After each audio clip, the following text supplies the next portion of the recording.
So I thought, well, what should I do? And I thought, well, I'll do something relatively simple.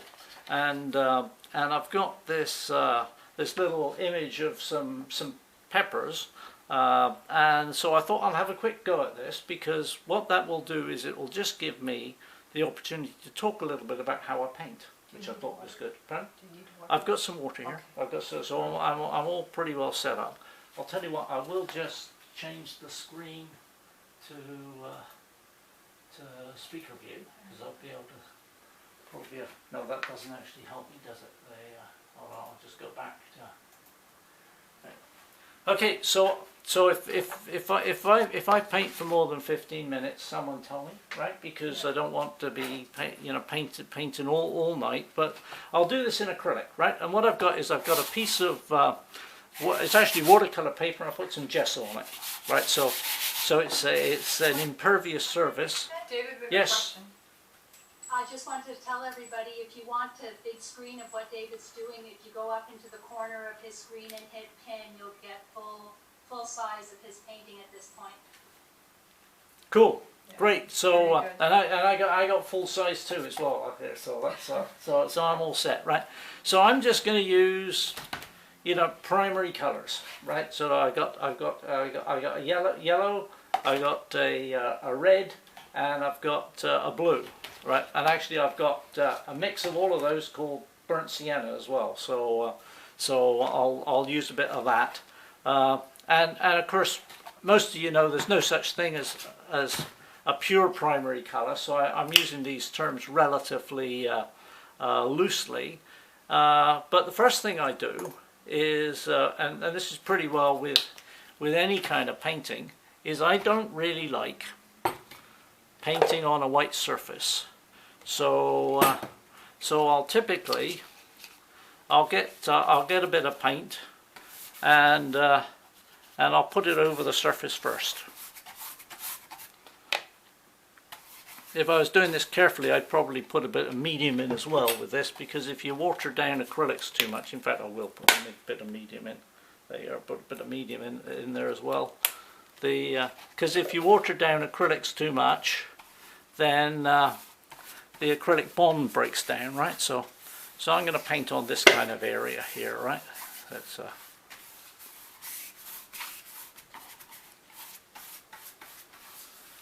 quite. I'll be painting wet on wet for a little while, because I put quite a bit of dampness on there, right? But there we go. We got an area that we can paint on, and I think I do this really because it's a little different than the watercolors I started with, and I just whereas watercolors, my big thing is protect the white space.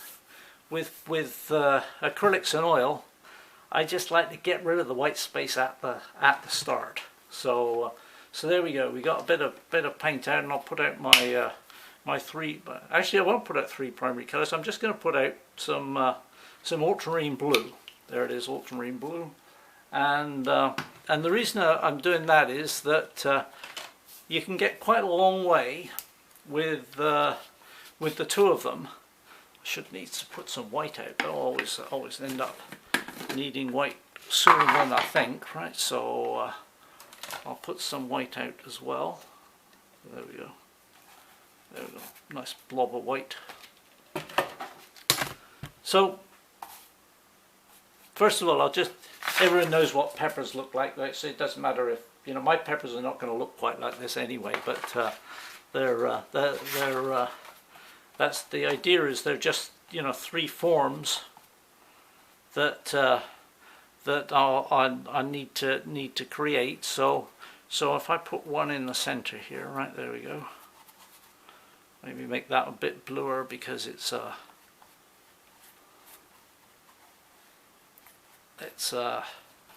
going to end up being green, that pepper, and then there's another pepper going to go in here.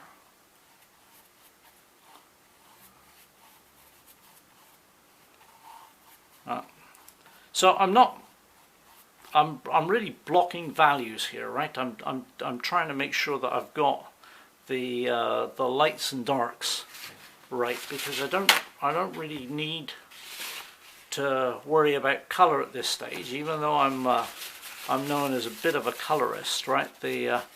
I'm really wanting to make sure that I've got the values right. I'm using paper here. I should really, I mean, ideally it would be I'd use some kind of fabric, and then finally I've got this this pepper off here on the right. It's a left on your screen because you just right there we go. Nice. And actually, what I tend to do is I just put in a little bit of the shadow area as well. This pepper a little bluer, because shadows, it's all part of the same scheme really. They're not separate, are they? Right there. And in fact, right in the darkest areas, right, the shadow and the form actually merge. So there we go. So there's my 3 peppers, and maybe I should make this a bit lighter. Put a bit of light in the lighter areas because I'm big on lights. There we go. So I'm doing things really with warms and cools, and lights and darks, and I don't play with color at all until I've got form kind of blocked in a little bit, right? And then I'll then go and see what I can do with some color, and I'll have some red and some yellow. I've already got blue out, of course, right? And then I'll see what I can do with that. And I'll have a go at this red pepper first. Well, it's orange, right? So I'll mix up something that makes a bit of sense, and in it goes. I'm actually going wet on wet, so this is a little bit like oil painting. So it's because mine has not dried yet, so I'll have to be fairly thick with it. And then when it comes to the shadow areas, what I do is turn them bluer. Right now, I'm not using the right red for this, but if I mix red and my ultramarine blue, maybe that's gone a little bit of a tinge of purple, right? So that's what I would go into the shadow areas with, right? So because shadows are cooler. There's so I kind of, this is what one of the things the Impressionists sort of taught us, or started experimenting with, and then we all picked up on that. That if you've got shadows that have got still colour in them, it kind of creates a very vibrant effect that painters beforehand were not really so systemically doing. I'll have a go at this green pepper next. So green pepper is going to be plenty of my yellow and blue, and then in we go with this. And you probably notice that I tend to let the brush do the work, right? Like I don't mix too much, and I'm looking to get an effect that comes out of the brush strokes, right? Because if I can get the brush to do the work, then that makes things that much easier. And also it creates a dynamic, a much more complex interesting dynamic in the brush strokes and the spontaneous colors that you can get from that. Yeah, yeah. So I got quite a lot of wet paint here, right? So I'm gonna add quite a bit more yellow in there just to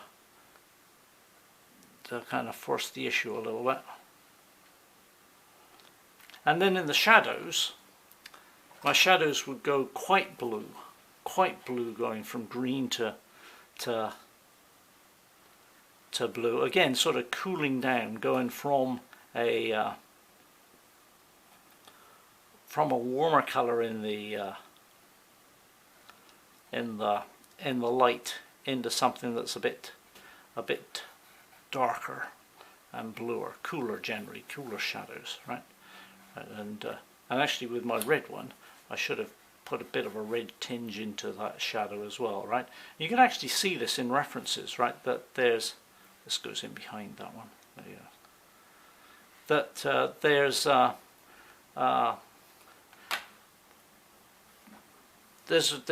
reflection, or there's an interaction between the object and the cast shadow, right? So you get color picking up into the shadows. So let's get to my third pepper, and this I'm going to have to use quite a lot of yellow. I'm using a sort of regular, sort of a round primary yellow here, right? If I had yellow ochre out, I have it, but I just haven't put it out. I'd probably use that because yellow's quite transparent, right? So if I want to make a yellow stick, I have to put a bit of white with it. Otherwise, or nice and thick like I'm doing here. This needs to be perhaps a little bit more orangey.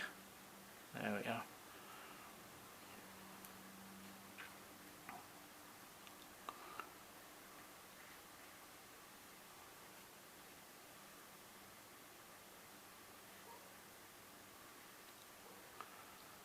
Now, what to do with these shadows here, right? I could turn them green, but actually there's a little redness crept in places.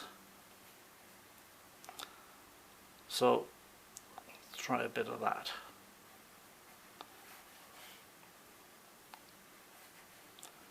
There we go. So, there, I've got my three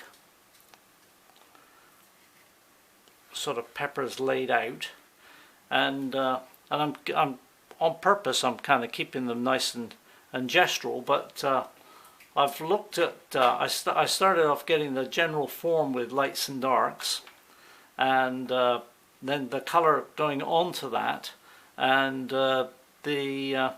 and cooling the shadows, and keeping the brushwork kind of quite fluid. I should probably put in the surface that they're on. This is a very wet brush, so let's just dry that out.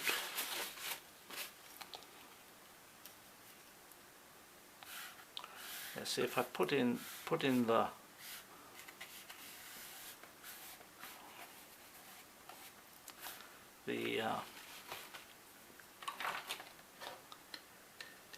getting some more white out here.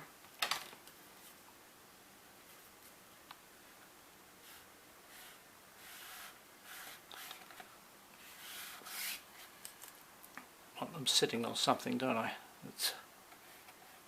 There we go. And while I'm putting in the kind of table, that kind of gives me the opportunity to sort of blend over those shadows and perhaps make them look a little bit more realistic, right? Without going too far, right? Because I can just pick up some of the wet paint and blend a little bit. But one thing, oftentimes with acrylic, you don't get the chance to blend because it's gone and dried on you. But this is painting more like oil because it's still good and wet. But not too much blending, because I find that if it's very easy to overly blend something, and it just kind of goes south and goes all muddy. now what else should I do? I think I will put a little bit of background in. So the background's a great opportunity to actually sort of define the peppers a little bit more, and I can make up a kind of nice grayish background or bright grey background probably from just mixing whatever I've got here, right? Because of course all these colours are going to turn into a grey, right? France and I have a joke about the grey bucket. The grey bucket's what all the old paint goes into when typically doing kind of doing some kids camps, right? And we had one guy that was all he was interested in was the grey bucket, right? He wasn't interested in painting. He was interested in putting that paint away into the grey bucket. But there we go. So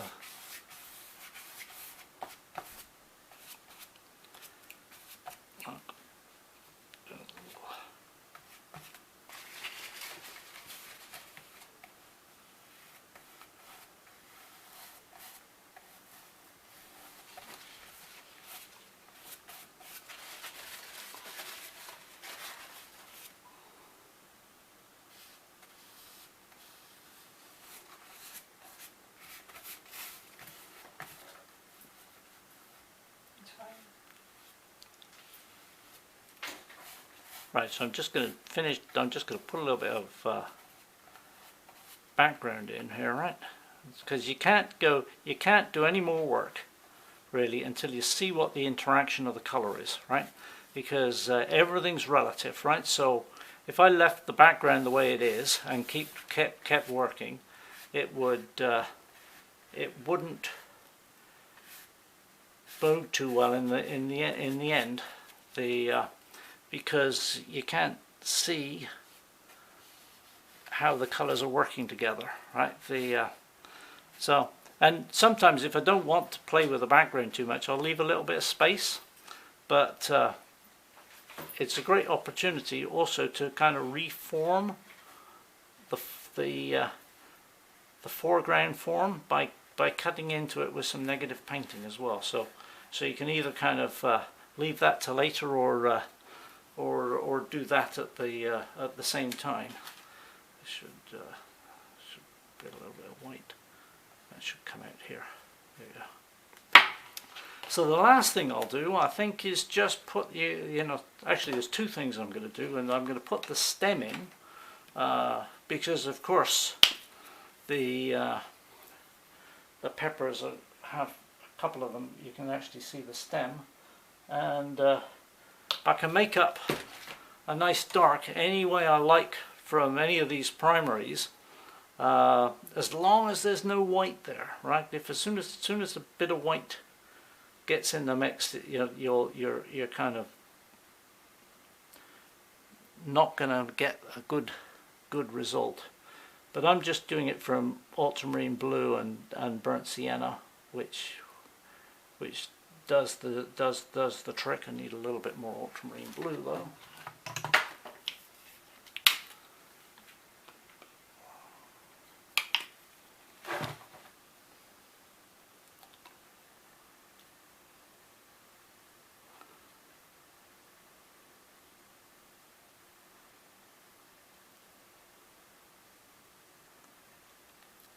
And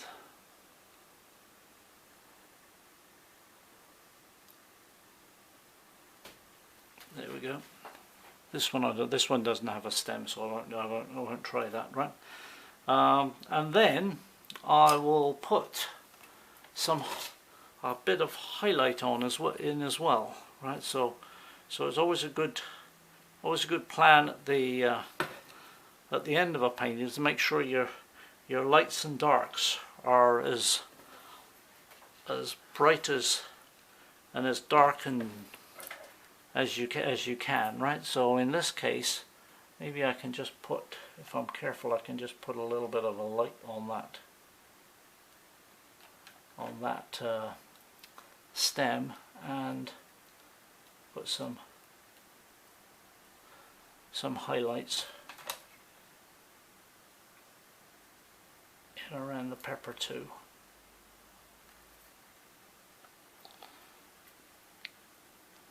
This one perhaps.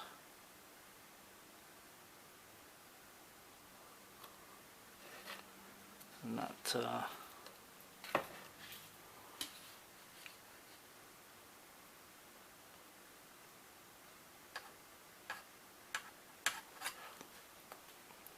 so I'm following, if you like, my pepper and not the reference right now. I'm just putting in a little bit of light where I think it might go, and conversely, I'm gonna just avail myself of a little bit of ultramarine blue and put in a little bit of dark as well, right? So I'll make sure that my dark areas are as dark as I need them to be, and probably this paint is still wet, so I can just use a bit of ultramarine blue dulled with a little bit of burnt sienna, which actually, you know, is better than black.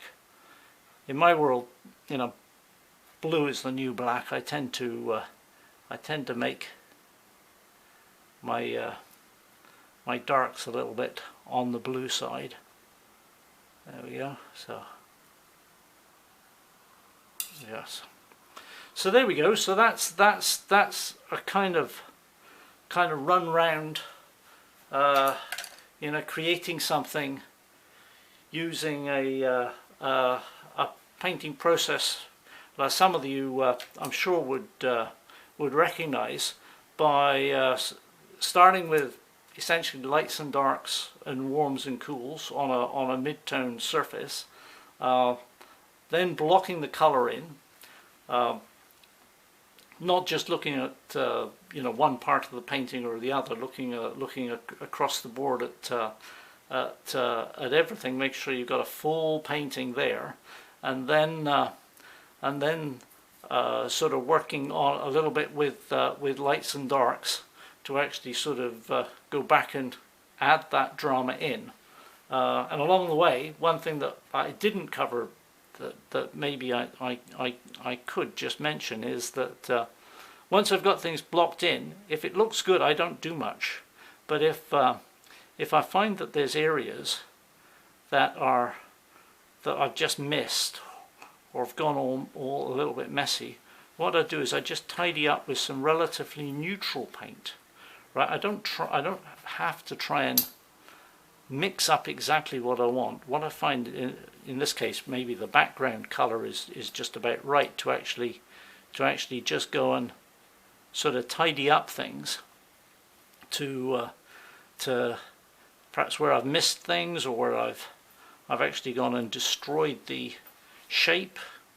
I'll go back and actually just add those things in. So I'm kind of getting a little bit more prescriptive and picky, but I do that later in the painting, right? And it's the same with my portraits.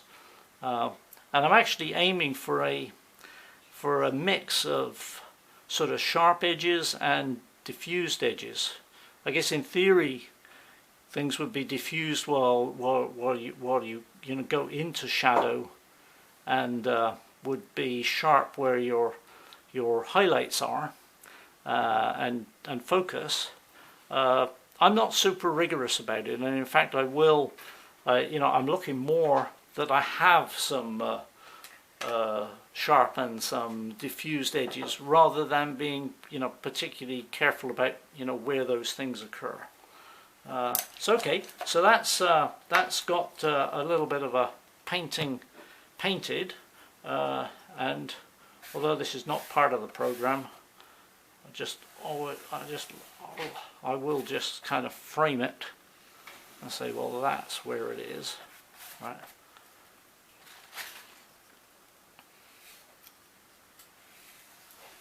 There we go. So that's my painted painting. There we go. So 3 peppers on a table.